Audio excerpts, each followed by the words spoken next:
नमस्कार दोस्तों, राधे राधे, जय श्री राम, राम राम साहब। कैसे हैं आप सब?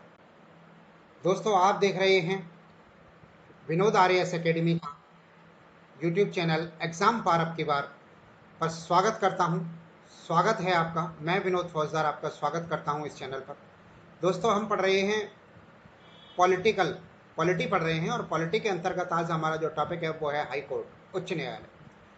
उच्च न्यायालय का टॉपिक है। इससे पहले हम राजस्थान पॉलिटी के अंदर राज्यपाल, मुख्यमंत्री और मंत्रिपरिषद और विधानसभा के बारे में पढ़ चुके हैं। इसके अलावा अन्य भी बहुत सारे टॉपिकों को पढ़ चुके हैं। अगर आपने अभी तक वो नहीं देखे तो हमारी प्लेलिस्ट के अंदर जाके देख लीजिए।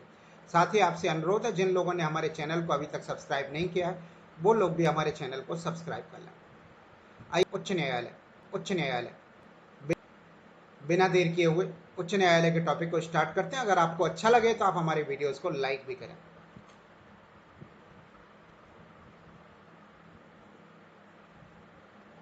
उच्च न्यायालय का जो है वो वर्णन है वो भाग 6 के अंदर है और अनुच्छेद 214 से उच्च न्यायालय का वर्णन मिलता है।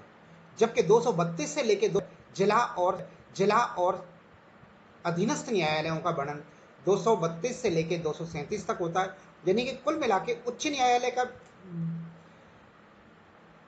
जो न्यायालय से संबंधित अनुच्छेद हैं वो 214 से 231 तक है। आइए हम देखते हैं एक एक करके उच्च न्यायालय के बारे में। लेकिन इससे पहले देखें तो मैं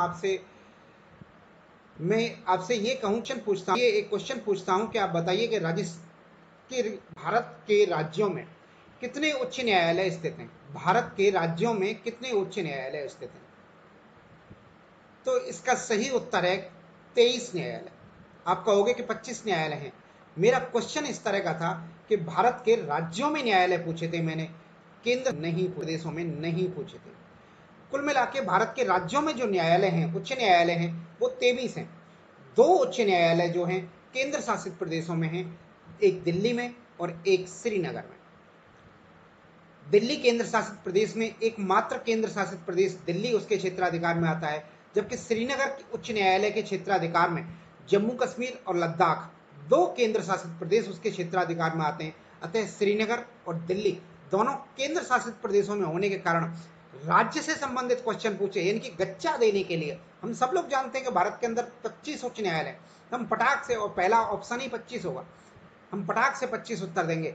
लेकिन उसने पूछा था कि क्वेश्चन में पूछा था कि भारत के राज्यों में कितने उच्च न्यायालय हैं, तो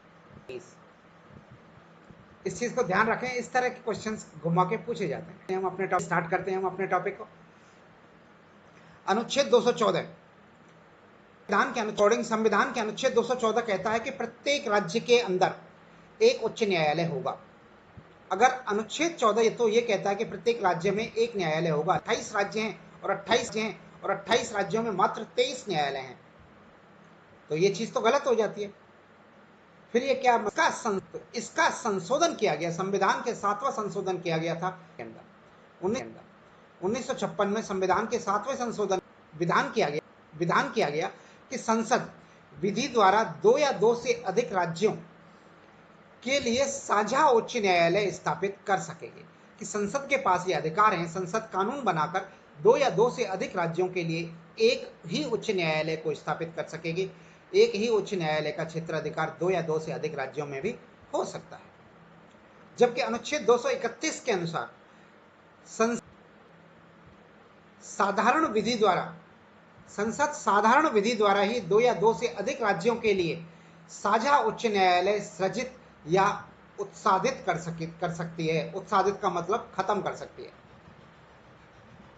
अनुच्छेद 231 में कहा गया है कि संसद साधारण विधेयक से, साधारण बहुमत से ही 2 या 2 से अधिक साझा उच्च न्यायालय सृजित कर सकेगी या उत्सर्जित कर सकेगी। 230 अनुच्छेद 230 के अकॉर्डिंग संसद विधि द्वारा किसी उच्च न्यायालय की अधिकारिता विस्तार व अपवर्जन किसी शासित प्रदेश तक कर, यानी कि अनुच्छेद 230 के अनुसार संसद जो है बनाकर कानून बनाकर किसी भी राज्य का तार कर सकती है या उसके क्षेत्राधिकार को कम कर सकती है। केंद्र शासित संघ शासित प्रदेश यानी कि केंद्र शासित प्रदेश क्षेत्राधिकार उसका क्षेत्राधिकार कर सकती है, किसी भी राज्य के हाईकोर्ट का अधिकार किसी केंद्र शासित प्रदेश तक कर सकती है या कम भी कर सकती है, बदल भी सकती है। ये सारे अधिकार जो हैं संसद के पास हैं, संसद को कर सकती है, इसको कर सकती है, इसके बारे में लिखा गया। अब हम कुछ क्वेश्चनों की ओर देखते हैं या कुछ फैक्ट्स की ओर नजर डालते हैं। तो फैक्ट्स की ओर नजर डालें। देखिए, भारत में सबसे अधिक राज्यों तक विस्तार रखने वाला उच्च न्यायालय कौन सा है? सबसे अधिक राज्यों तक विस्तार रखने वाला उच्च न्यायालय है गुवाहाटी उच्च न्यायालय। गुवाहाटी उच्च न्यायालय भारत में सबसे अधिक राज्यों तक विस्तार है इसका। 4 राज्यों तक इसका विस्तार है, और वो 4 राज्य कौन कौन से हैं? असम, अरुणाचल प्रदेश, नागालैंड और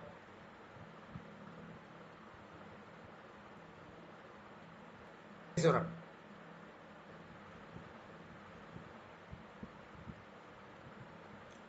नागालैंड और मिजोरम, ये 4 राज्य हैं जिन तक विस्तार है। असम, अरुणाचल प्रदेश, नागालैंड और मिजोरम, 4 राज्यों तक इसका विस्तार है। इसके अलावा इन 4 राज्यों के अंदर इसकी चार बनी हुई है, 4 खंडपीठ बनी हुई है। वो 4 खंडपीठ कहाँ कहाँ पर है? वो गुवाहाटी में तो हेडक्वार्टर है। गुवाहाटी में हेडक्वार्टर उच्च न्यायालय गुवाहाटी उच्च न्यायालय का हेडक्वार्टर गुवाहाटी में, और गुवाहाटी असम पड़ता है, राज्य में पड़ता है। इसकी 4 खंडपीठ भी है। खंडपीठ कहाँ कहाँ है? दिसपुर में, ईटानगर में। असम की खंडपीठ दिसपुर में है, अरुणाचल प्रदेश की ईटानगर में, अरुणाचल प्रदेश की राजधानी में, और नागालैंड की राजधानी कोहिमा के अंदर एक खंडपीठ है, और राजधानी आइजॉल के अंदर इसकी खंडपीठ है।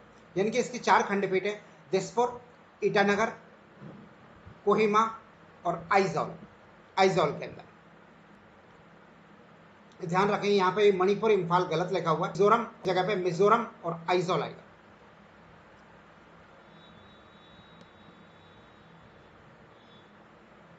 इसके बाद मुंबई उच्च न्यायालय की बात करते हैं। उच्च न्यायालय, तो मुंबई उच्च न्यायालय की सर्वाधिक खंडपीठें। मुंबई उच्च न्यायालय का विस्तार जो है 2 राज्यों के अंतर्गत है। 2 राज्य कौन कौन से? महाराष्ट्र, एक तो महाराष्ट्र और गोवा। इसके अलावा एक केंद्र शासित दादरा नगर हवेली एंड दमन दीव। दादरा नगर हवेली और दमन दीव 2 अलग अलग केंद्र शासित प्रदेश थे, लेकिन 26 जनवरी 2020 को इनको मर्ज करके एक केंद्र शासित प्रदेश कर दिया गया। दादरा नगर हवेली को 26 जनवरी 2020 को मर्ज कर दिया गया था इनको। अब ये एक केंद्र शासित प्रदेश है। तो मुंबई के अंदर जो है 2 राज्य और एक केंद्र शासित प्रदेश इसके अधीन आते हैं, और इनके अंदर इन हाईवे के अंदर हाईकोर्ट की अलग अलग खंडपीठ हैं। 4 खंडपीठ इनके अंदर है। अकेले महाराष्ट्र की बात करें तो महाराष्ट्र के अंदर ही 3 खंडपीठ हो जाती हैं। एक तो मुंबई हेडक्वार्टर है। महाराष्ट्र के अंदर जो मुंबई उच्च न्यायालय की बात करें तो मुंबई उच्च न्यायालय का हेडक्वार्टर मुंबई में। इसके अलावा नागपुर और औरंगाबाद 2 जगह इसकी खंडपीठ है। नागपुर और औरंगाबाद में मुंबई खंडपीठ है।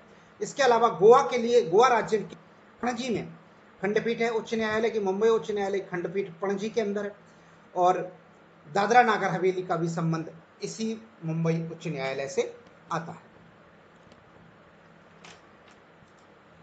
ऐसा कौन सा उच्च न्यायालय है जो केंद्र शासित प्रदेश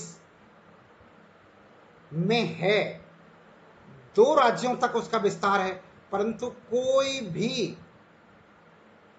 खंडपीठ नहीं है उसकी? तो ऐसा उच्च न्यायालय चंडीगढ़ उच्च न्यायालय है। चंडीगढ़ उच्च न्यायालय है जिसका विस्तार 2 राज्यों तक है, और इसकी एक भी खंडपीठ नहीं है। और विस्तार कौन कौन से राज्यों में? हरियाणा, पंजाब और केंद्र शासित प्रदेश चंडीगढ़। इन 3 जगह पर विस्तार है, यानी 2 राज्य और एक केंद्र शासित प्रदेश, हरियाणा, पंजाब और चंडीगढ़, और कोई भी खंडपीठ चंडीगढ़ उच्च न्यायालय की। इसके अलावा बात करें, ऐसे उच्च न्यायालय भी हैं। वे उच्च न्यायालय कहाँ स्थित हैं जिनका विस्तार एक संघ से और एक संघ शासित प्रदेश यानी कि केंद्र शासित प्रदेश के साथ है? तो ऐसे 3 उच्च न्यायालय हैं भारत के अंदर जिनका विस्तार जो है राज्य के अलावा, एक राज्य के अलावा एक केंद्र शासित प्रदेश में भी है। और वे 3 उच्च न्यायालय, चेन्नई उच्च न्यायालय, एर्नाकुलम उच्च न्यायालय और कलकत्ता उच्च न्यायालय। चेन्नई उच्च न्यायालय का विस्तार जो है तमिलनाडु और पुदुचेरी के अंदर है, जबकि एर्नाकुलम उच्च न्यायालय का विस्तार केरल और लक्षद्वीप में है, और कलकत्ता उच्च न्यायालय का विस्तार पश्चिमी बंगाल और अंडमान निकोबार द्वीप समूह में है। यानी कि ये 3 हाईकोर्ट ऐसे हैं जिनका विस्तार एक राज्य और एक केंद्र शासित प्रदेश में है। चेन्नई उच्च न्यायालय तमिलनाडु और पुदुचेरी, एर्नाकुलम उच्च न्यायालय केरल और लक्षद्वीप, और कलकत्ता उच्च न्यायालय का विस्तार वेस्ट बंगाल और अंडमान निकोबार तक है। ऐसे उच्च न्यायालय भी हैं जिनका विस्तार केवल संघ शासित प्रदेश तक है। न्यायालय हैं, 2 उच्च न्यायालय हैं जिनका विस्तार केवल और केवल संघ शासित प्रदेश में है। एक है दिल्ली उच्च न्यायालय और दूसरा है श्रीनगर उच्च न्यायालय। दिल्ली उच्च न्यायालय एक ऐसा हाईकोर्ट है जो एकमात्र संघ शासित प्रदेश के लिए गठित किया गया है। एकमात्र संघ शासित प्रदेश दिल्ली के लिए गठित किया गया और इसका क्षेत्राधिकार केवल दिल्ली शहर है या दिल्ली केंद्र शासित प्रदेश है। जबकि श्रीनगर उच्च न्यायालय का विस्तार जो है 2 संघ शासित, और वो दो संघ शासित प्रदेश हैं, जम्मू कश्मीर और लद्दाख। जम्मू कश्मीर और लद्दाख तक जो है श्रीनगर विस्तार है। अब हम बात करते हैं इनकी नियुक्ति की। अब तक तथ्य पे आते हैं। अब तक तो हम कुछ फैक्ट पढ़ रहे थे, अब हम उच्च न्यायालय की नियुक्ति के बारे में, उच्च न्यायालय की नियुक्ति किस प्रकार होती है, उच्च न्यायालय में न्यायाधीशों की नियुक्ति किस प्रकार होती है, इस सब के बारे में अब हम चर्चा करते हैं। अनुच्छेद 217 की उपधारा 1 के अनुसार, अनुच्छेद 217 की धारा 1 के अनुसार राष्ट्रपति उच्च न्यायालयों के मुख्य न्यायाधीश, सीजे कहते हैं चीफ जस्टिस, मुख्य न्यायालय, राष्ट्रपति उच्च न्यायालय के सीजे की संबंधित राज्य के राज्यपाल एवं CJI chief justice of India के परामर्श के पश्चात करेगा।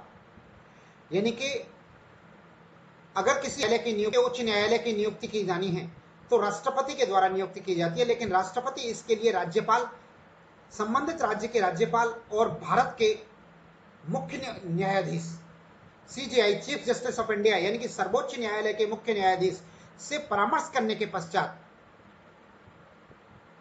करेगा। अन्य न्यायाधीशों की नियुक्ति की बात करें, ये तो है केवल मुख्य न्यायाधीश की नियुक्ति, हाईकोर्ट के मुख्य न्यायाधीश की नियुक्ति। जबकि अन्य न्यायाधीशों की नियुक्ति की बात करें तो अन्य न्यायाधीशों की नियुक्ति जो है उस हाईकोर्ट के संबंधित न्यायाधीश के मुख्य न्यायाधीश, संबंधित राज्य के राज्यपाल और भारत के मुख्य न्यायाधीश यानी कि सीजेआई के परामर्श के पश्चात अपनी सील और साइन से अधिपत्र प्रकाशित करके करता है। यानी कि राष्ट्रपति के द्वारा हाईकोर्ट के जज और चीफ जस्टिस की नियुक्ति की जाती है। जस्टिस और चीफ जस्टिस की नियुक्ति जो है राज्यपाल के राष्ट्रपति के द्वारा की जाती है। मुख्य न्यायाधीश की नियुक्ति राज्यपाल से की जाती है, की सलाह से की जाती है। जबकि अन्य न्यायाधीशों की नियुक्ति जो है हाईकोर्ट के मुख्य न्यायाधीश, राज्यपाल और सीजेआई की सलाह पर राष्ट्रपति द्वारा की जाती है।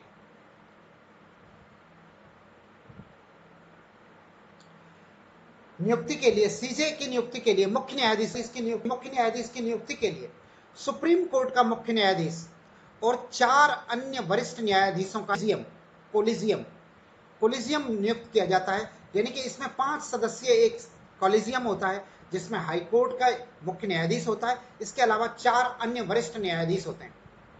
4 वरिष्ठ न्यायाधीश होते हैं। ये 5 सदस्यीय दल हाईकोर्ट के मुख्य न्यायाधीश को नियुक्त करने के लिए 1, 2, 3 नाम जो है राष्ट्रपति के पास सिफारिश के तौर पर भेजता है कि इन व्यक्तियों को फला फला राज्य का मुख्य न्यायाधीश बना दिया जाए। इसके बाद राष्ट्रपति जो है राज्यपाल से परामर्श लेने के पश्चात राष्ट्रपति जो है न्यायाधीश की नियुक्ति करता है। यानी कि मुख्य न्यायाधीश की नियुक्ति के लिए 5 सदस्यीय कॉलेजियम बनाया जाता है जिसमें मुख्य न्यायाधीश, सुप्रीम कोर्ट का मुख्य न्यायाधीश और अन्य वरिष्ठ न्यायाधीश होते हैं। जबकि अन्य न्यायाधीशों की नियुक्ति के लिए जो है अन्य न्यायाधीशों की संबंधित जिस हाईकोर्ट में उन न्यायाधीशों की नियुक्ति की जाती है उस हाईकोर्ट का मुख्य न्यायाधीश और वरिष्ठतम न्यायाधीश यानी कि एक तो मुख्य न्यायाधीश हाईकोर्ट का और 2 अन्य वरिष्ठतम न्यायाधीशों का एक कॉलेजियम बनाया जाता है और वो के नामों के व्यक्तियों के नामों का प्रस्ताव जो है राज्यपाल के पास भेजते हैं। मान लो 2, 4, 6, 10, 20, 50 नाम वो राज्यपाल के पास भेज देते हैं।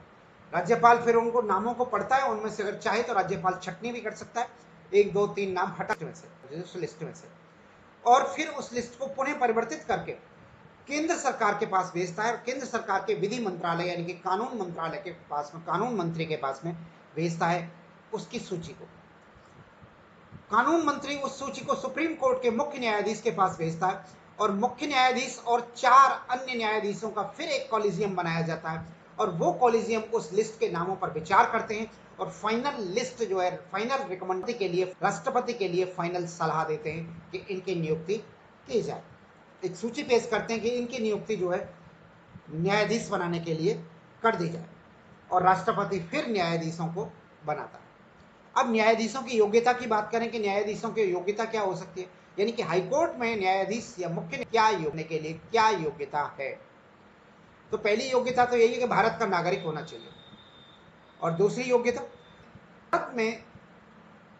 भारत के किसी भी राज्य क्षेत्र में 10 वर्ष तक न्यायाधीश रहा हो, वो जिला एवं सत्र या अधीनस्थ न्यायालयों में भी न्यायाधीश रहा हो, कम से कम 10 वर्ष न्यायाधीश रहने का अनुभव होना चाहिए।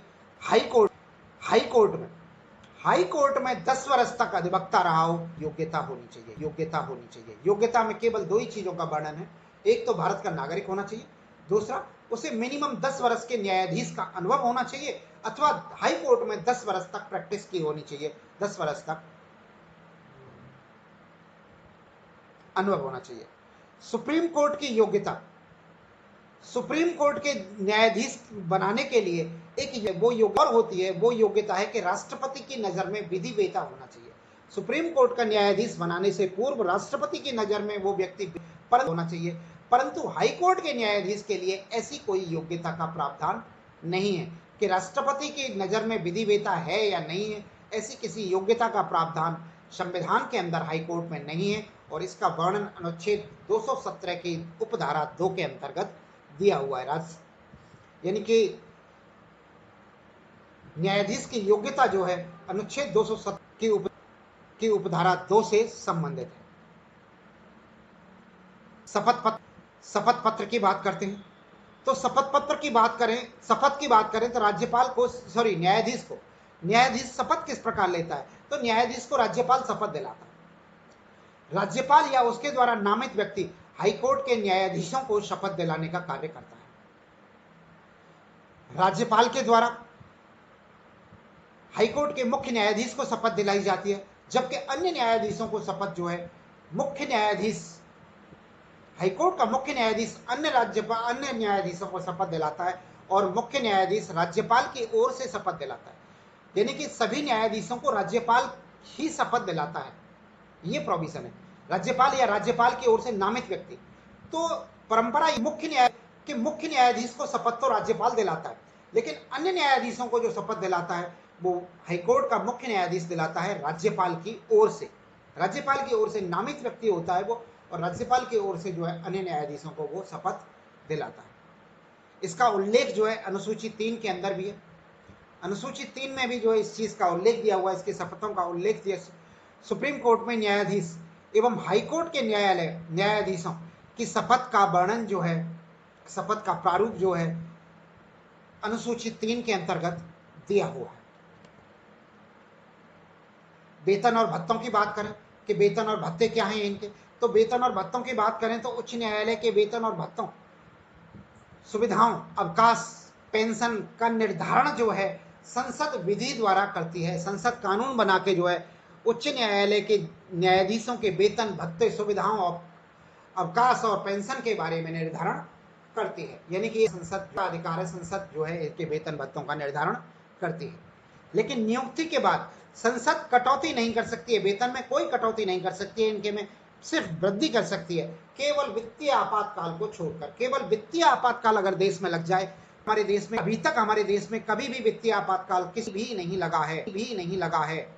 स्थिति को, आपातकाल की स्थिति को छोड़कर न्यायाधीशों के वेतन में कटौती नहीं की जा सकती है, केवल बढ़ोतरी की जा सकती है और ये संसद के की जाती है। अब इनके वेतन भत्तों की बात करें कि वेतन भत्ते जब न्यायाधीश कार्यरत रहते हैं, कार्यरत रहने तक संबंधित राज्य की संचित निधि से वेतन दिए जाते हैं। वेतन जो है इन्हें संबंधित राज्य की संचित निधि से दिए जाते हैं। अगर किसी न्यायाधीश का बीच में स्थानांतरण हो जाता है, मान लो 15 तारीख तक राजस्थान में काम किया और 15 तारीख के बाद वो पंजाब चला गया या चंडीगढ़ हाईकोर्ट में चला गया, तो उसका जो न्यायालय का जो 15 दिन का भुगतान है वो राजस्थान राज्य की संचित निधि से किया जाएगा और 15 दिन का भुगतान जो है चंडीगढ़ हाईकोर्ट में आने के कारण हरियाणा, पंजाब या चंडीगढ़ की संचित निधियों से किया जाएगा, संबंधित राज्य या केंद्र शासित प्रदेशों की संचित निधियों से किया जाएगा। लेकिन पेंशन की बात करें तो इनकी पेंशन जो है भारत सरकार की संचित निधि से दी जाती है। सभी न्यायाधीशों की पेंशन भारत निधि से दी जाती है, जबकि वेतन संबंधित राज्य की संचित निधि से दिया जाता है। वर्तमान में उच्च न्यायालय के मुख्य न्यायाधीशों के वेतन जो है ₹1 है प्रतिमाह है, जबकि अन्य न्यायाधीशों का वेतन 2.25 लाख रुपए प्रति माह है, यानी कि 2.5 लाख रुपए प्रति माह मुख्य न्यायाधीश का वेतन है, हाईकोर्ट के मुख्य न्यायाधीश का, जबकि हाईकोर्ट के अन्य न्यायाधीशों का वेतन जो है 2.25 लाख रुपए प्रति माह है। इनके कार्यकाल के बारे में बात करें तो इनके कार्यकाल के बारे में अनुच्छेद 217 की उपधारा 1 के अंतर्गत वर्णन मिलता है कि 62 आयु तक कार्य करेंगे। इनके बारे में एक ही वो है कि इनकी 62 वर्ष की उम्र होने तक ये न्यायाधीश बने रह सकते हैं और ये न्यायाधीश बने रहेंगे। अनुच्छेद 217 की उपधारा 1 के का के अनुसार अनुच्छेद 217 की धारा 1 का के अनुसार हाईकोर्ट के न्यायाधीश राष्ट्रपति को संबोधित करते हुए अपना त्याग पत्र दे सकते हैं, अपना पद त्याग सकते हैं। इसके लिए उन्हें राष्ट्रपति को संबोधित करते हुए त्याग 217 एक ख के अनुसार उच्च न्यायालय के न्यायाधीश को उसी प्रक्रिया से हटाया जा सकता है, सर्वोच्च प्रक्रिया से सर्वोच्च न्यायालय के न्यायाधीश को अनुच्छेद 124 की उपधारा 4 के अंतर्गत तथ्यों से हटाया जा सकता है, यानी कि हाईकोर्ट के न्यायाधीश को भी उसी प्रकार से हटाया जाता है जैसे सुप्रीम कोर्ट के न्यायाधीश को हटाया जा सकता है, संसद के द्वारा हटाया जा सकता है, जिसका वर्णन सुप्रीम कोर्ट के न्यायाधीश को हटाने का वर्णन जो है अनुच्छेद 124 की उपधारा 4 के अंतर्गत दिया गया। अनुच्छेद 218 कहता है कि संसद के संकल्प के बाद राष्ट्रपति उच्च न्यायालय के न्यायाधीश को अनुच्छेद 124(4) की प्रक्रिया से राष्ट्रपति के यानी कि सुनाया जाता है, यानी कि संसद संकल्प लेगी, संसद प्रस्ताव पारित करेगी राष्ट्रपति को किसी भी उच्च न्यायालय के लिए तो हटाने के लिए, उस प्रस्ताव को पारित होने के बाद ही राष्ट्रपति को हटाया जा सकता है, ऐसा अनुच्छेद 218 में वर्णित है। 217 के उपधारा 3 के अनुसार 217 के उच्च के अनुसार उच्च न्यायालय के न्यायाधीश की आयु के संबंध में किसी भी विवाद का निर्धारण राष्ट्रपति CJI ऑफ इंडिया यानी कि चीफ जस्टिस ऑफ इंडिया करेगा और ये निर्णय अंतिम होगा, राष्ट्रपति का निर्णय अंतिम होगा, इसे चुनौती नहीं दी जा सकती है। यानी कि 203 के उपधारा 3 के अनुसार उच्च न्यायालय के न्यायाधीश संबंध में अगर कोई विवाद होता है, विवाद का निर्धारण राष्ट्रपति करेगा भारत के चीफ जस्टिस ऑफ इंडिया की सलाह से, और ये निर्णय 217 की उपधारा 1(गा) के अनुसार सुप्रीम कोर्ट के मुख्य न्यायाधीश की सलाह से उच्च न्यायालय के न्यायाधीश की इसका स्थानांतरण कर सकता है। यानी 207 के अनुसार 1(गा) के अनुसार अनुच्छेद के अनुसार 1(गा) के अनुसार राष्ट्रपति जो है न्यायाधीश के मुख्य न्यायाधीश की सलाह पर किस उच्च न्यायालय के न्यायाधीश का स्थानांतरण कर सकता है। इसके अनुच्छेद 222 में भी वर्णन मिलता है। 222 कहता है कि राष्ट्र की सलाह से हाईकोर्ट के न्यायाधीश का स्थानांतरण कर सकेगा, यानी कि यही चीज कहता है कि राष्ट्रीय आय की सलाह CJI की सलाह से जो इंडिया की सलाह से जो है हाईकोर्ट के इसका जो है स्थानांतरण कर सकता है। स्थानांतरण की अवधि एक राज्य से दूसरे राज्य में स्थानांतरण किया। मान लो राजस्थान में कोई न्यायाधीश नियुक्त है, अब राजस्थान के न्यायाधीश को चेन्नई में ट्रांसफर, राजस्थान से चेन्नई पहुंचने के लिए उसे 15 दिन का समय चाहिए। वो अपना परिवार है, अपने परिवार का सामान से जाए करेगा, वहां से जाएगा, यहाँ से अपने सामान को यहाँ से लदान करके ले जाएगा, पहुंचेगा चेन्नई से ट्रक से सामान पहुंचेगा, 3 दिन में ट्रक ही पहुंचेगा चेन्नई राजस्थान से लेकर। तो इस बीच का वेतन कौन देगा? तो 15वें संविधान संशोधन के अंदर 15वां संविधान संशोधन किया गया। उसके अंदर संसद द्वारा निर्धारित किया गया कि प्रतीकात्मक भत्ते भी प्राप्त करने का अधिकारी होगा वो न्यायाधीश, यानी कि प्रतीकात्मक भत्ते से अब उसके ट्रांसफर होने से मिल रहा है, वो डिस्टर्बेंस अलाउंस भी प्राप्त करने का अधिकारी होगा वो न्यायाधीश। डिस्टर्बेंस अलाउंस से मतलब अब उसको लेबर लगेगी, लेबर सामान पैक करेगी, आएगा लेबर का खर्चा आएगा, लेबर सामान को ट्रक में अपलोड करेगी, ट्रांसपोर्टेशन का खर्चा आएगा, ट्रक का खर्चा, ये सामान सब प्रतीकात्मक भत्ते को प्राप्त करने का भी अधिकारी होता है, न्यायाधीश होता है। संविधान संशोधन में 1963 जो है न्यायालय को अधिकार दिए गए थे। और इस बीच में जो 15 दिन मान लो नौकरी पे रहता है, न तो राजस्थान में रहता है, न वहां पर जाता है, वो करता है और अपने स्थानांतरण से संबंधित तैयारी करता रहता है, तो इस बीच का वेतन कौन देगा? तो इस बीच का वेतन भी वो संबंधित राज्य ही देगा जिससे वो स्थानांतरण हो रहा है। वहां ज्वाइन करने से पूर्व तक जिस राज्य में था वो राज्य ही इसका भुगतान करे। सर्वोच्च न्यायालय का 1977 में एक सर्वे था, उस निर्णय में कहा गया था कि न्यायाधीशों का स्थानांतरण अपवाद स्वरूप लोक कल्याण के हित में ही गिना जाएगा। न्यायाधीशों का स्थानांतरण है अपवाद स्वरूप ही सही, लेकिन अपवाद स्वरूप जो है कल्याण हितों में ही गिना जाएगा, ऐसा सुप्रीम कोर्ट ने 1977 में डिसीजन दिया था। इसके अलावा 1994 में सुप्रीम कोर्ट का एक निर्णय, उसमें कहा गया था कि न्यायाधीशों के स्थानांतरण के आधार को यानी कि उसका न्यायान्तरण का न्यायिक समीक्षा। सुप्रीम कोर्ट के 1994 न्यायाधीशों के अनुसार न्यायाधीशों के स्थानांतरण सुप्रीम की जा सकती है और न्यायिक किया जा सकता है, न्यायिक समीक्षा की जा सकती है न्यायाधीशों के स्थानांतरण की। कार्यकारी मुख्य न्यायाधीश का पद भी सृजित किया जाता है। अगर कोई मुख्य न्यायाधीश, मान लो राजस्थान का सीजेआई है, राजस्थान का सीजेआई अचानक अनुपस्थित हो जाता है, किसी भी कारण से अनुपस्थित हो जाते हैं, अनुपस्थिति का कारण उनकी छुट्टी भी हो सकती है, वो छुट्टी ले ले, कार्य निर्वहन की असक्षमता की स्थिति आ जाए, वो बीमार पड़ जाए, कार्य निर्वहन नहीं कर सके, किसी भी कारण से बीमार पड़ जाए, शारीरिक रूप से असक्षम हो जाए कि वो कार्य का निर्वहन नहीं कर सकते, या फिर वो पद त्याग दें, पद रिक्त हो जाए उनका, किसी भी कारण से अगर उनका पद रिक्त हो जाता है अचानक, तो उस केस में राष्ट्रपति हाईकोर्ट के न्यायाधीश की नियुक्ति करता है। और मुख्य न्यायाधीश की नियुक्ति करने के लिए 2 केस बनते हैं। उस केस में की स्थिति में हाईकोर्ट के किसी भी न्यायाधीश को कार्य तौर पर न्यायाधीश के तौर पर नियुक्त किया जा सकता है।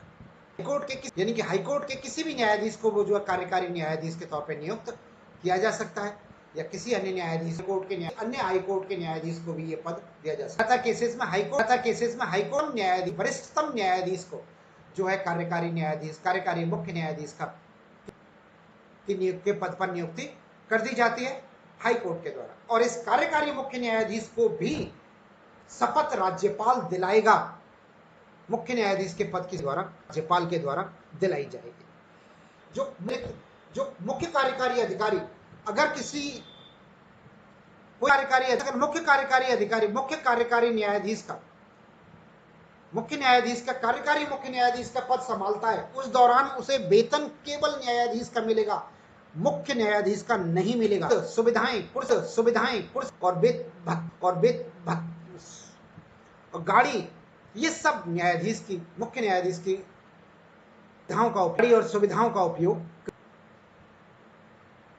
कार्यकारी एवं अतिरिक्त न्यायाधीश, अनुच्छेद 224 कहता है, क्या कहता है? के अनुसार 224 के अनुसार राष्ट्रपति उच्च न्यायालय के जिसकी योग्यता रखने वाले किसी व्यक्ति को अधिकतम 2 वर्ष तक के लिए अस्थायी न्यायाधीश नियुक्त करता है। मान लो अगर उच्च न्यायालय बढ़ गया हो, काम का बोझ बढ़ गया हो, जब कोई न्याय चला गया, अवकाश पर चला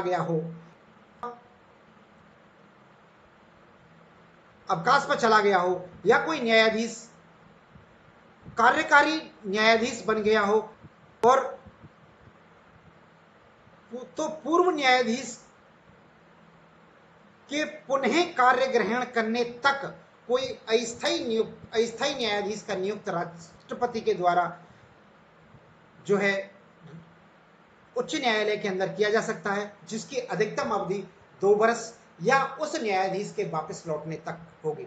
यानी कि उच्च न्यायालय के अंदर अगर किसी रिक्त पद पर अथवा किसी न्यायाधीश की छुट्टी चले जाने पर, न्यायाधीश के अस्थायी मुख्य न्यायाधीश बनने पर पद रिक्त होता है, तो उस कार्य की अधिकता के कारण राष्ट्रपति न्यायाधीशों, अस्थायी न्यायाधीशों जो की जाती है, जो कि अधिकतम 2 वर्ष या 62 वर्ष की उम्र तक हो सकती है, लेकिन ऐसे नियुक्त करेगा जो कि उच्च न्यायालय की योग्यता बनने की योग्यता रखता हो। ऐसे न्यायाधीश को जो है उच्च न्यायालय का न्यायाधीश के द्वारा, राष्ट्रपति के द्वारा नियुक्त अधिकतम लगता है, अधिकतम 62 वर्ष की उम्र से कम का व्यक्ति होना चाहिए। 224 अनुच्छेद 224 ए के 15वें संविधान संशोधन में 1963 के अंदर एक संशोधन किया गया। इसमें अनुच्छेद 224 ए करके जोड़ा गया। इसमें कहा मुख्य न्यायाधीश पूर्व अनुमति से सेवानिवृत्त न्यायाधीश को अस्थायी न्यायाधीश के रूप में नियुक्त कर सकता है। ऐसी स्थिति में इन नवनियुक्त अस्थायी न्यायाधीशों को राष्ट्रपति द्वारा निर्धारित भत्ते प्राप्त होते हैं।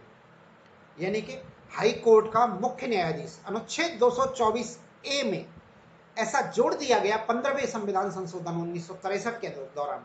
15वां संविधान संशोधन उसमें ये जोड़ दिया गया अनुच्छेद के हाईकोर्ट का मुख्य न्यायाधीश राष्ट्रपति की पूर्व अनुमति लेकर अस्थायी न्यायाधीश की नियुक्ति कर सकता है, और लेकिन उस अस्थायी न्यायाधीश को जो है केवल भत्ते प्राप्त होंगे, वेतन प्राप्त नहीं होगा। राष्ट्रपति का जो निर्धारित वेतन है वो प्राप्त नहीं होगा, केवल भत्ते ही प्राप्त होंगे। ऐसा मिलता है। सेवा शर्तों की बात करते हैं। क्या सेवा शर्तें होती हैं? तो न्यायाधीश की सेवा शर्तों की अगर हम बात करें तो न्यायाधीश की सेवा शर्तों का वर्णन अनुच्छेद 220 में है। सेवानिवृत्ति के बाद उच्च न्यायालय के न्यायाधीश जो है हाईकोर्ट या सुप्रीम कोर्ट को छोड़कर अन्य कहीं वकालत नहीं कर सकते हैं। अगर का मतलब यह है, अगर हाईकोर्ट का न्यायाधीश अपनी पूर्ण आयु पूर्ण करने के पश्चात या पद त्यागने के पश्चात सेवानिवृत्त हो जाता है, वॉलंटियर रिटायरमेंट के बाद या सर लेने के बाद या फिर आयु पूर्ण करने के पश्चात अगर सेवानिवृत्त होता है और वो एज ए वकील के तौर पर प्रैक्टिस करना चाहता है, तो वो हाईकोर्ट या सुप्रीम कोर्ट में प्रैक्टिस के अधीन जिला न्यायालयों में प्रैक्टिस नहीं कर सकता है, केवल सुप्रीम कोर्ट में वो प्रैक्टिस कर सकता है। अब हाईकोर्ट के कार्य और शक्तियों के बारे में देखते हैं। हाईकोर्ट के क्या कार्य हैं और क्या शक्तियां हैं। हाईकोर्ट के कार्य और शक्तियों को हम जो है 4-5 भागों में बांट के पढ़ते हैं। अपनी सुविधा के लिए हम 5 भागों में बांटते हैं। पहला भाग है मूल या प्रारंभिक क्षेत्राधिकार। प्रारंभिक क्षेत्राधिकार का एक खंड और है, वो है न्यायिक समीक्षा।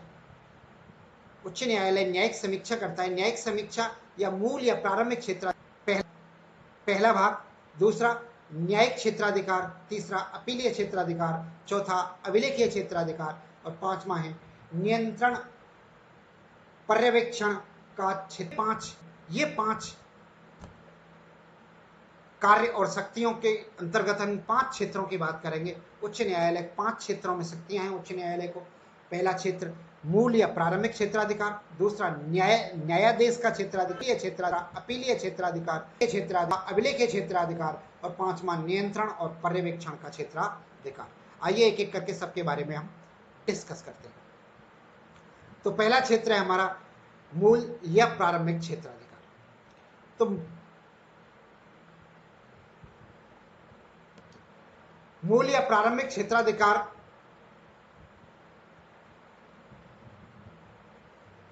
की बात करने से पहले एक क्वेश्चन है।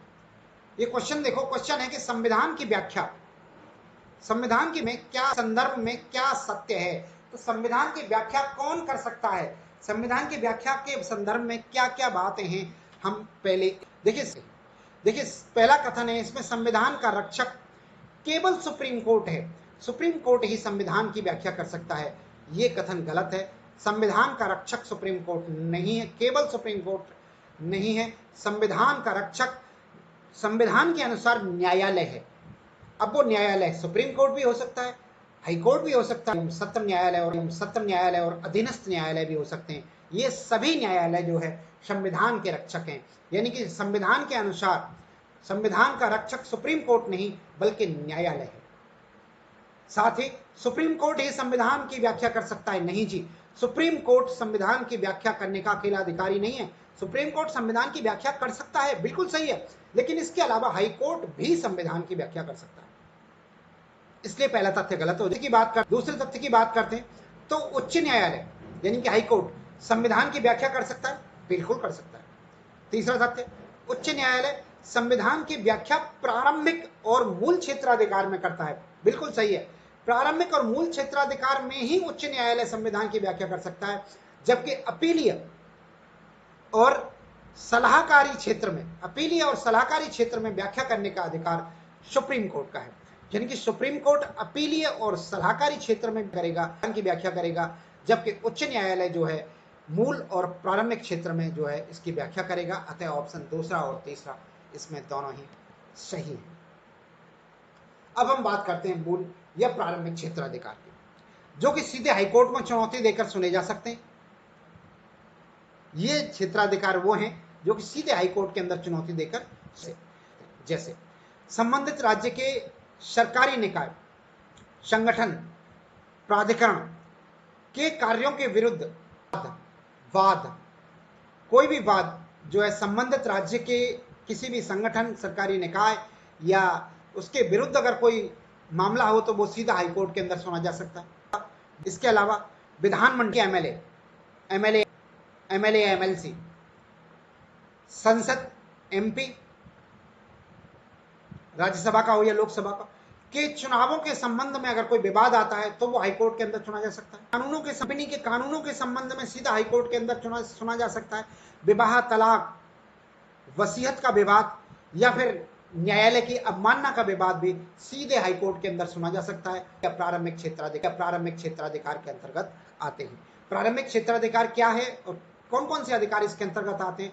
तो कि सरकारी राज्य के सरकारी विभाग से, सरकारी डिपार्टमेंट से या सरकारी संगठन से या सरकारी एजेंसी से अगर किसी तरह का विरुद्ध विवाद होता है तो वो विवाद, विधानसभा के एमएलए या सीधा कहें कि एमएलए या एमपी के चुनावों से संबंधित कोई भी विवाद, कंपनी के कानूनों से संबंधित कोई भी विवाद, विवाह, तलाक, वसीयत से संबंधित या फिर न्यायालय की अवमानना से संबंधित, ये सारे विवाद जो है हाईकोर्ट में सुने जा सकते हैं। और ये सभी विवाद मूल या प्रारंभिक क्षेत्राधिकार के अंतर्गत आते हैं।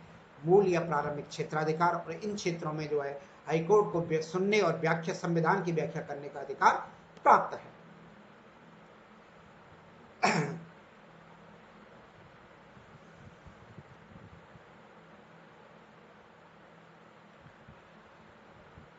अब अनुच्छेद 226 अप्रत्यक्ष उल्लेख है, अप्रत्यक्ष रूप से समीक्षा की, न्यायिक समीक्षा का अधिकार है कि संघ की संसद एवं राज्य की विधानमंडल द्वारा बनाए गए अधिनियम यानी कि कानून, संघ सरकार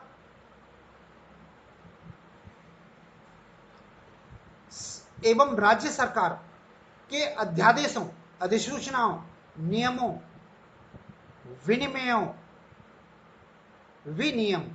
विनियम और कार्यकारी आदेशों पर संवैधानिक रूप से हाईकोर्ट में चुनौती दी जा सकती है यदि संविधान का अतिक्रमण करते हों तो। हाईकोर्ट जो है उनको असंवैधानिक करार देता है और शून्य घोषित कर सकता है। ऐसी हाईकोर्ट के पास शक्ति है। कुल मिला के ये कह सकते हैं कि न्यायिक समीक्षा का अधिकार है हाईकोर्ट के पास। और न्यायिक समीक्षा का अधिकार यानी कि किसी संघ द्वारा, यानी केंद्र द्वारा या राज्य द्वारा, केंद्र की संसद द्वारा या राज्य की विधानसभा या विधानमंडल के द्वारा ऐसा कोई कानून बनाया गया है, ऐसा कोई विधि पारित की गई है, ऐसा कोई अध्यादेश दिया गया है, ऐसी कोई अधिसूचना पारित की गई है जिसमें ऐसा प्रतीत होता है कि वो संविधान का क्षेत्राधिकार, संविधान को का अतिक्रमण कर रहे हैं, तो उसको जो है हाईकोर्ट के अंदर चुनौती दी जा सकती है। और अगर हाईकोर्ट को ऐसा लगे कि वो संविधान का अतिक्रमण कर रहे हैं तो उसको असंवैधानिक करार दिया जा सकता है और वो कानून को शून्य घोषित कर सकते हैं। ऐसा संविधान के संशोधन में हुआ है। सुप्रीम कोर्ट के द्वारा एक संविधान जो है संशोधन हुआ था जिसमें न्यायाधीशों की नियुक्ति से संबंधित था, उसको जो है सुप्रीम कोर्ट ने शून्य घोषित किया था उस कानून को, और कानून निरस्त किया था। संसद के द्वारा पारित किया हुआ कानून हाईकोर्ट के द्वारा, सुप्रीम कोर्ट के द्वारा निरस्त किया गया था। अधीनस्थ न्यायालयों में संविधान की व्याख्या का कोई प्रश्न उत्पन्न होने पर स्थानांतरित मामले हाईकोर्ट में सुने जाएंगे। इसके अलावा अधीनस्थ न्यायालय यानी कि जिला न्यायालय या जिला और न्यायालय और खंड न्यायालयों के या अधीनस्थ न्यायालयों के में कोई भी अगर संविधान की व्याख्या से संबंधित कोई प्रश्न अगर उत्पन्न हो, संविधान की व्याख्या से संबंधित कोई प्रश्न है, तो वो मामला है, उस मामले को हाईकोर्ट जो है उस मामले को सुनेगा। ऐसे यानी कि न्यायिक समीक्षा जो है हाईकोर्ट के प्रारंभिक क्षेत्राधिकार के अंतर्गत आता है, जबकि सुप्रीम कोर्ट अपीलीय क्षेत्राधिकार में या सलाहकारी क्षेत्राधिकार में सुप्रीम कोर्ट न्यायिक समीक्षा करता है। ये हम पहले पढ़ चुके हैं।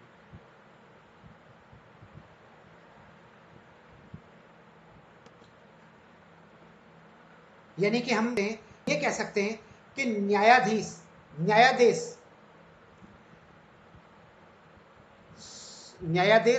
या रिट का क्षेत्राधिकार अनुच्छेद 226 में है। मूल अधिकार के मामले में सुप्रीम कोर्ट अनुच्छेद 32 के तहत और हाई कोर्ट अनुच्छेद 226 के तहत मूल अधिकार के मामले में, यानी कि प्रारंभिक अधिकारों में हाई कोर्ट अनुच्छेद 32 में और सुप्रीम कोर्ट अनुच्छेद 32 में और हाई कोर्ट अनुच्छेद 226 के अंतर्गत सीधे सुन सकते हैं। दोनों ही न्यायालय इन्हें बचाव हेतु 5 रिट जारी करते हैं। ये दोनों ही न्यायालय जो है बचाव के लिए 5 रिट जारी करते हैं। और वो 5 रिट कैसे, कौन कौन सी हैं? 5 रिट जारी करते हैं दोनों न्यायालय, हाई कोर्ट और सुप्रीम कोर्ट।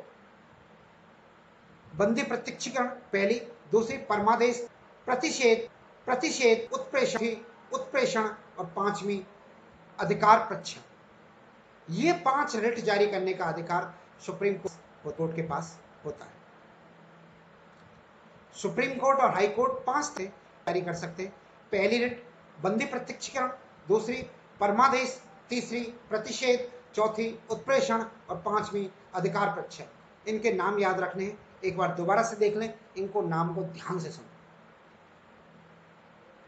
5 तरह की रिट जारी करते हैं हाई कोर्ट और सुप्रीम कोर्ट दोनों ही न्यायालय। बंदी प्रत्यक्षीकरण, परमादेश, प्रतिषेध, उत्प्रेषण और अधिकार प्रच्छा। ये 5 तरह की रिट जारी कर सकते हैं दोनों ही न्यायालय।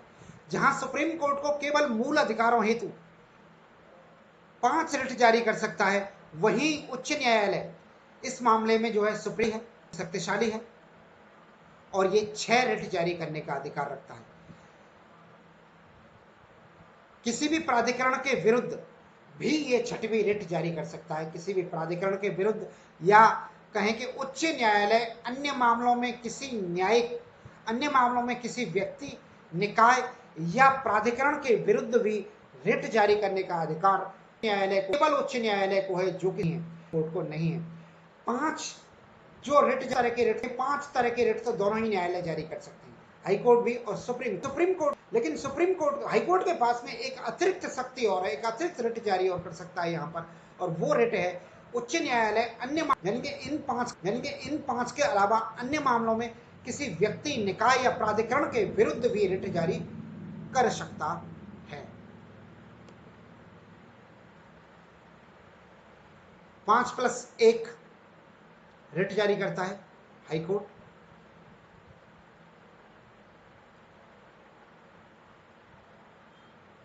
देना कहते हैं, राहत देना कहते हैं इसको। हाई कोर्ट जारी कर सकता है 6 रिट। न्यायाधीश क्षेत्राधिकार में हाई कोर्ट सर्वोच्च न्यायालय से अधिक शक्तिशाली है, क्योंकि सुप्रीम मूल अधिकार के क्षेत्र में मूल अधिकार के हनन सकता है, जारी कर सकता है। यह केवल 5 रिट जारी कर सकता है सुप्रीम कोर्ट जो है मूल अधिकार के हनन के साथ साथ अन्य मामलों में भी रिट जारी कर सकता है, और ये 6 रिट जारी कर सकता है हाई कोर्ट जो है। एक चंद्र कुमार बनाम भारत संघ, एक वाद था चंद्र कुमार बनाम भारत संघ, जिसका निर्णय 1997 में सुप्रीम कोर्ट ने दिया था 1997 के अंतर्गत, जिसमें रिट जारी करने हेतु हाई कोर्ट और सुप्रीम कोर्ट का कार्य संविधान के मौलिक ढांचे में शामिल है, ऐसा कहा गया था। सुप्रीम कोर्ट ने एक निर्णय दिया था कि रिट जारी करने का अधिकार हाई कोर्ट और सुप्रीम कोर्ट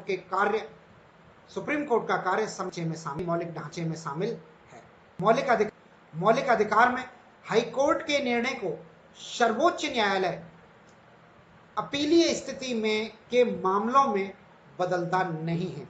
ज्यादातर ये परंपरा रही है, ऐसा कोई कानून नहीं है कि नहीं बदलेगा, लेकिन परंपरा यही रही है। हाई कोर्ट का जो निर्णय होता है वो अधिकतर सुप्रीम कोर्ट रहता है। अपीलीय मामलों में, केवल अपीलीय स्थिति में, मूल अधिकार के मामले में वही रहता है, सिवाय बंदी प्रत्यक्षीकरण के रिट को छोड़कर। बंदी प्रत्यक्षीकरण के रिट के अंतर्गत जो है सुप्रीम कोर्ट ने कई बार डिसीजन को बदला है, और बाकी 4 तरह के रिटों में ज्यादातर निर्णय वही रहा। 15वां संविधान संशोधन हुआ था 1963 के द्वारा। हाई कोर्ट को अपने संबंधित राज्य या राज्य का निकाय या संगठन या सरकार के विरुद्ध भी क्षेत्राधिकार दिया गया है, हालांकि मामलों का उद्भव उसी राज्य से हुआ होना आवश्यक है। यानी कि कोई भी हाई कोर्ट जो है अपने राज्य के बाहर जाकर भी सुनवाई कर सकता है, ऐसा जो है 15वें संविधान संशोधन में 19 जिसमें कहा गया है। जैसा कहते हैं, आपने सुना होगा कि कोई भी विवाद हो जाता है, सब उस विवाद को इसको यहाँ से अपने राज्य से बाहर ट्रांसफर कर दिया जाए, तो उस विवाद को राज्य से बाहर भी स्थानांतरण कर दिया जाता है। जिस मामले में उसी मामले संबंधित राज्य से अगर वो विवाद संबंधित है, उस उच्च न्यायालय में वो जो है ट्रांसफर कर दिया जाता है। ऐसा भी 15वें संविधान संशोधन 1963 के अंतर्गत उल्लेख किया गया है। अपीलीय क्षेत्राधिकार की बात करें, दीवानी मामलों में अपील जो है जिला न्यायालय, अधीनस्थ न्यायालय या अतिरिक्त जिला न्यायालयों की अपीलीय कानून का प्रश्न अगर उत्पन्न हो जाए, तो किसी भी न्यायालय या ट्रिब्यूनल, किसी भी न्यायाधिकरण ट्रिब्यूनल की अपील जो है आर्टिकल के अंतर्गत 23 के अंतर्गत गठन होता है इसका। यानी कि न्यायाधिकरण का गठन जो है, किसी भी ट्रिब्यूनल का गठन, न्यायाधिकरण जो है एक अर्ध न्यायिक संस्था है। इसका गठन आर्टिकल 323 के अंतर्गत होता है। इसे अर्ध न्यायिक संगठन कहते हैं, और इसके निर्णय को जो है हाई कोर्ट में चुनौती दी जा सकती है। जिला एवं सत्र न्यायाधीश या अधीनस्थ न्यायाधीश या अतिरिक्त जिला न्यायाधीश के अपील करने का अधिकार जो है हाई कोर्ट के अंदर प्राप्त है। हाई कोर्ट को अपीलीय अधिकार है ये हाई कोर्ट के पास में। और आपराधिक मामलों में या फौजदारी के मामलों में जो है जिला न्यायालय या अतिरिक्त न्यायालय अगर 7 वर्ष से अधिक का कारावास देते हैं तो इसकी अपील हाईकोर्ट में की जा सकती है। अगर 7 वर्ष से कम का मामला है तो इसे हाईकोर्ट में इसकी अपील नहीं की जा सकती है। उस न्यायालय में जो है पुनरावलोकन किया जाएगा, पुनः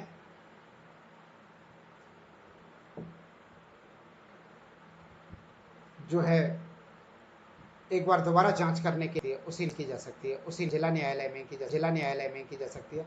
हाईकोर्ट के अंदर से अधिक के दंड पर ही की जा सकती है। इसके अलावा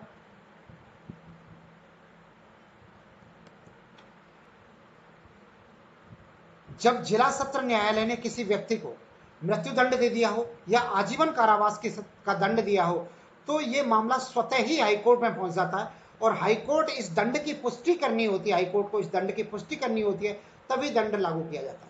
यानी कि जिला एवं सत्र न्यायालय किसी व्यक्ति को उम्र कैद दी जाती है या फिर फांसी की सजा दे दी जाती है तो ये मामला ऑटोमेटिकली हाईकोर्ट के अंदर पहुंच जाता है और हाईकोर्ट को जिला पुष्टि करता है, जिला न्यायालय के द्वारा दिए गए दंड की पुष्टि तब जाके ये दंड प्रभावी होता है। यानी कि जिला न्यायालय को किसी को मृत्युदंड देने पर हाईकोर्ट उसका अपने आप समीक्षा करता है और समीक्षा करने के बाद उसकी पुष्टि करने पर भी उसको मृत्युदंड दिया जा सकता है। एक अभिलेखीय न्यायालयों के बारे में देखते हैं कि अभिलेखीय न्यायालय के तौर पर इसकी क्या शक्ति है। चौथी शक्ति तरह की शक्ति है ये हमारी। तो हाईकोर्ट की अनुच्छेद 215 के अंतर्गत अभिलेखीय न्यायालय है और हाईकोर्ट के द्वारा सुने जाने वाले मामलों, दलील, फैसले या रिकॉर्ड रखा जाता है। इन सब चीजों का रिकॉर्ड जो रखा जाता है और रिकॉर्ड रखने के कारण इसे अभिलेखीय न्यायालय कहते हैं। ये फैसला अधीनस्थ न्यायालय, उच्च न्यायालय के लिए गए निर्णयों को एक प्रेरणा या नजीर होते हैं यहाँ पर। यानी कि हाईकोर्ट के अंदर जो फैसले लिए जाते हैं ये फैसले जो है अधीनस्थ न्यायालयों के लिए, जिला न्यायालयों में अगर कोई मामला चल रहा होता है तो वो उसके आधार पर ही फैसला देते हैं और उनके लिए ये जो फैसले लिए गए हैं हाईकोर्ट के द्वारा, जो फैसले लिए गए वो जिला न्यायालय उनको फॉलो कर एक नज़ीर के अकॉर्डिंग, एक नज़ीर के तौर पर पेश किए जाते हैं जिला न्यायालय के अंदर या अधीनस्थ न्यायालय में। और अधीनस्थ न्यायाधीश या अधीनस्थ जिला न्यायाधीश जो है उसी हाईकोर्ट के द्वारा लिए गए फैसले के अकॉर्डिंग ही अपना फैसला देते हैं। यानी कि रिकॉर्ड रखने के कारण इसे जो है अभिलेखीय न्यायालय कहते हैं। और पांचवी तरह की शक्ति है इसकी न्यायालय की, नियंत्रण एवं पर्यवेक्षण का क्षेत्राधिकार। नियंत्रण एवं पर्यवेक्षण का क्षेत्राधिकार। हाईकोर्ट जो है अधीनस्थ न्यायालय या जिला सत्र न्यायालय में कोई भी प्राधिकरण सुना जा रहा हो जिसमें संविधान का कोई प्रश्न उत्पन्न हो गया हो। देखो ये मामला हमने पहले छोड़ दिया था, एक स्लाइड स्किप कर दी थी, वो स्लाइड अब वापस आ गई। कैसे आई है? अनुच्छेद 228 के अनुसार हाईकोर्ट जो है अधीनस्थ न्यायालय या जिला न्यायालय में कोई सुना जा रहा है, ऐसा मामला सुना जा रहा है इसमें संविधान पर कोई प्रश्न उत्पन्न की व्याख्या, संविधान की व्याख्या करने का कोई प्रश्न उत्पन्न हो गया है, तब हाईकोर्ट निर्देश देकर उस मामले को अपने पास मंगा लेता है या अधीनस्थ न्यायालय उस मामले को हाईकोर्ट में भेज देता है। ऐसा कोई मामला उत्पन्न होता है अधीनस्थ न्यायालयों के अंदर जिसमें संविधान पर कोई प्रश्न उत्पन्न हो जाता है तो उस मामले को हाईकोर्ट अपने पास मंगा लेता है निर्देश देकर या अधीनस्थ न्यायालय हाईकोर्ट में भेज देता है। न्यायालय पर तो उस न्यायालय पर वास्तव में अगर वो सही है, अगर वो सही निकलता है तो इसका निर्णय जो है हाईकोर्ट सुनाएगा। उस मामले में निर्णय हाईकोर्ट सुनाता है अगर संविधान से संबंधित कोई प्रश्न सही है तो।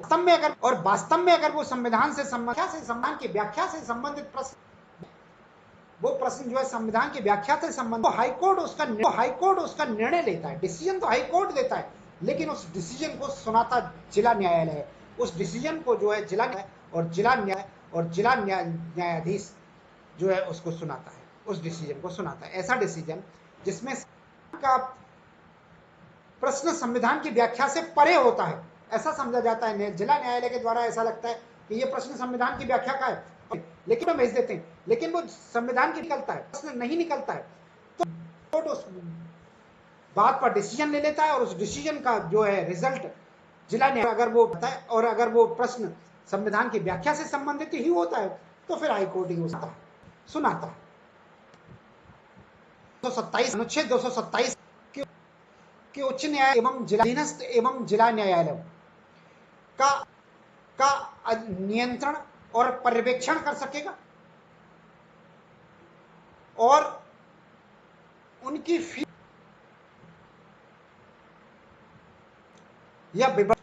या विवरण का भी मंगा सकता है। कहने का मतलब अनुच्छेद 227 के अनुसार उच्च न्यायालय अपने अधीनस्थ न्यायालयों का अधीक्षण, नियंत्रण, पर्यवेक्षण कर सकेंगे कि फीस और उनकी फीस का निर्धारण और विवरणिका को भी मंगा सकेंगे और निर्देश भी दे सकेंगे। यानी कि उच्च न्यायालय अपने अधीनस्थ न्यायालयों को जिला न्यायालयों पर जो उनके पर्यवेक्षण का सुपरवाइज हैं, कार्य भी करते हैं, हाईकोर्ट जो है, और वहां पर फीस आदि निर्धारण करने के में भी उनकी दे सकते हैं और उनकी विवरणिका वगैरह को भी मंगा के और उनके बारे में भी इंस्ट्रक्शन देते हैं। अनुच्छेद 225 के अनुसार मंडल के उपबंधों के अधीन रहते हुए हाईकोर्ट की शक्तियां या कार्य क्षेत्र में वृद्धि कर सकते हैं। अनुच्छेद 225 कहता है कि विधानमंडल यानी कि विधानमंडल जो है उपबंधों के अधीन रहते हुए हाईकोर्ट की शक्तियों और कार्य क्षेत्रों में वृद्धि कर सकते हैं।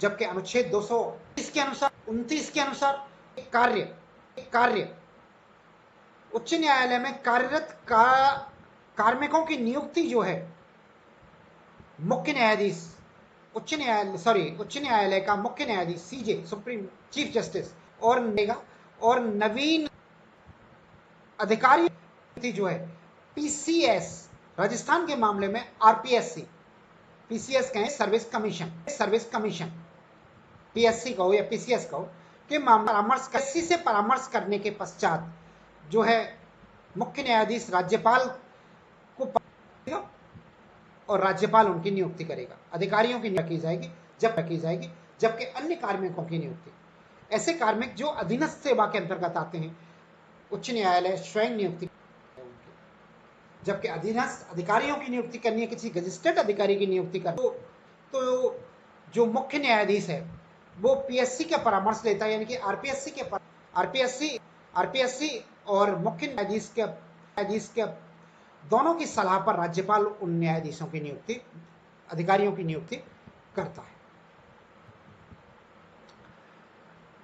भाग 6 के अंदर जो है उच्च वर्णन दिया हुआ है।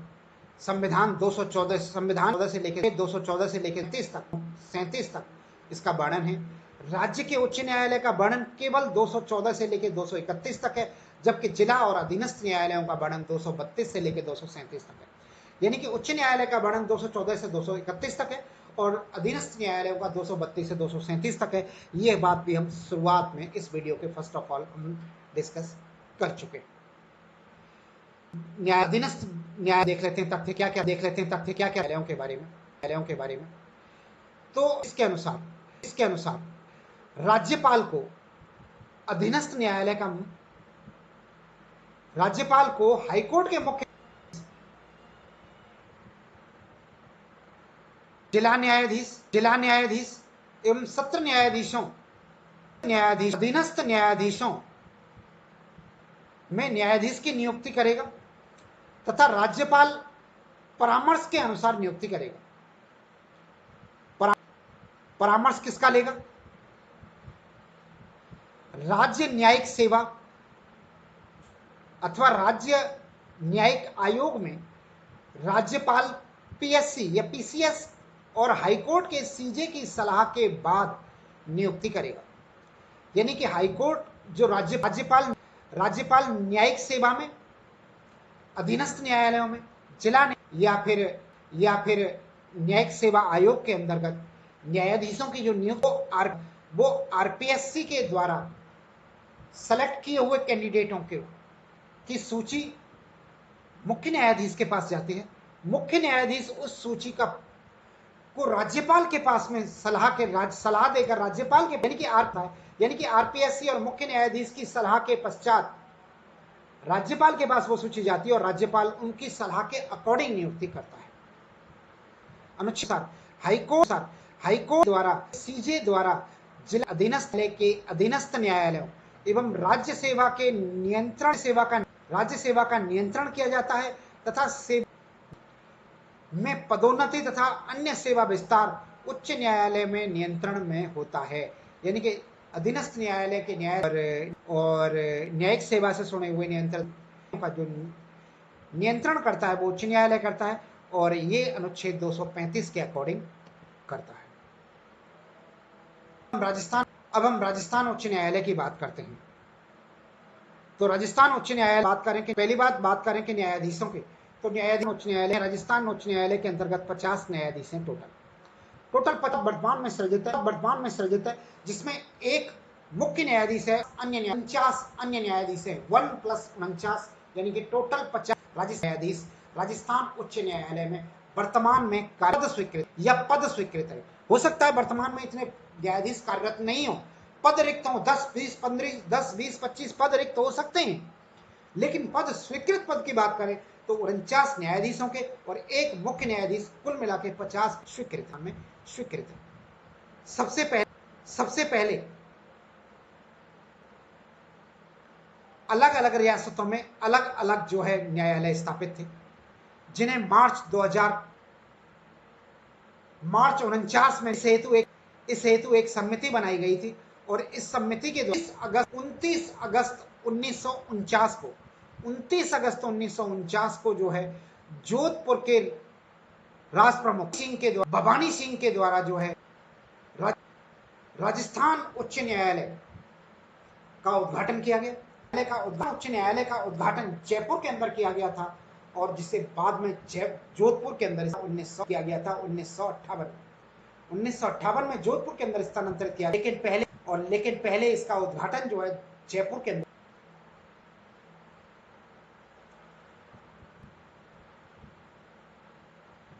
पहले मुख्य न्यायाधीश उद्घाटन के पश्चात पहले कमलकांत वर्मा बने थे। राजस्थान उच्च न्यायालय के उद्घाटन के पश्चात पहले मुख्य न्यायाधीश 29 अगस्त 1949 को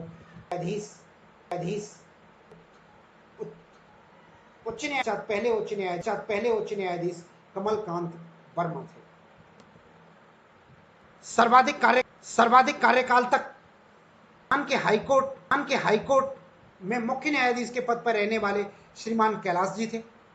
1951 से लेकर 1951 तक लगभग 8 वर्ष मुख्य न्यायाधीश के पद सर्वाधिक कार्यकाल इनका रहा है कैलाश जी का। सबसे कम कार्यकाल रहा है सतीश कुमार मित्तल का, जिनका कि 3 से लेके 2016 से लेके और 14 अप्रैल 2016 तक ही कार्यकाल रहा है। 5 मार्च 2016 से 2016 तक इनका कार्यकाल लगभग 40 दिन का रहा है। सबसे कम कार्यकाल रहा है सतीश कुमार मित्तल का, जबकि सबसे अधिक कार्यकाल कैलाश जी का रहा है। अगर न्यायाधीश की बात करें तो पहली महिला न्यायाधीश जो है कमलकांत भटनागर बनी। इसमें गलत 192 में इसमें गलत लिख गया है, ऊपर नीचे लिख गया है, इस चीज को ध्यान रखें थोड़ा सा, है ना, इस पर ध्यान नहीं।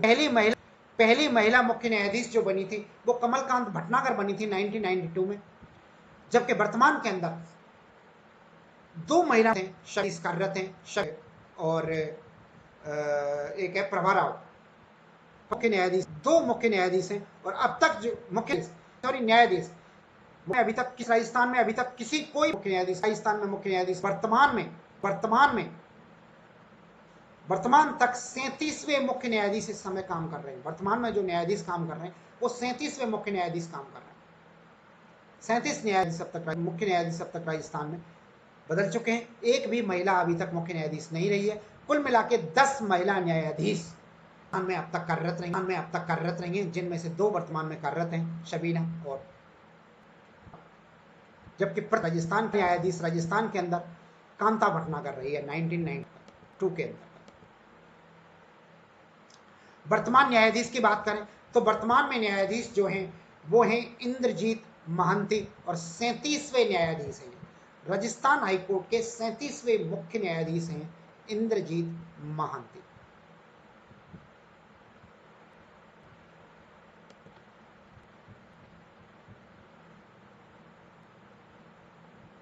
तो दोस्तों ये था हमारा हाई कोर्ट। उम्मीद है आपको पसंद आया होगा। अगर पसंद आया हो तो हमारे वीडियोस को लाइक करें, चैनल सब्सक्राइब करें। वीडियोस देखने के बाद बहुत धन्यवाद। जय हिंद, जय भारत।